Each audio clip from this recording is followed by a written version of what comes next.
Well, on this Memorial Day, the Opelousas Museum, which holds a number of war artifacts from as far back as the Civil War, is in dire need of repairs. Specifically, the museum's cooling units, which are needed to preserve these artifacts. As News 15's Ashley Hamilton shows us, the museum's director continues to ask the city's council budget committee for help.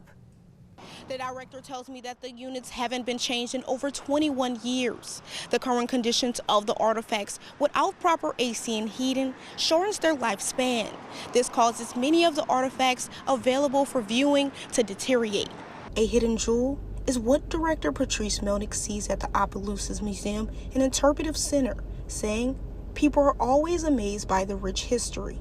They'll say, I didn't know that, and I see them studying the different exhibits and just trying to absorb it all because the history here is really rich. I mean, you have people of lots of different cultures. Though for the last 2 years, she's been fighting to keep that history alive.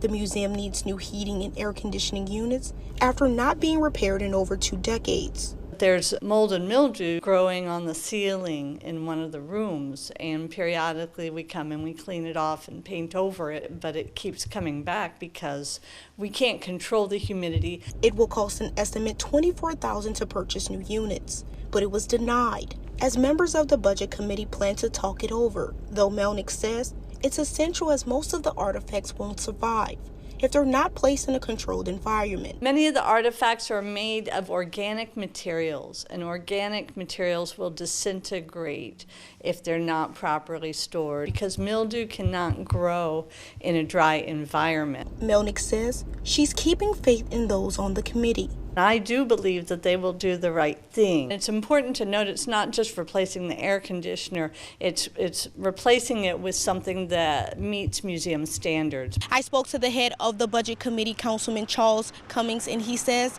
he wants to see that the problem is fixed, but is not sure. $24,000 is in their budget. He plans to send a maintenance man over to look at some of the needed repairs. In Opelousas, Ashley Hamilton, News 15.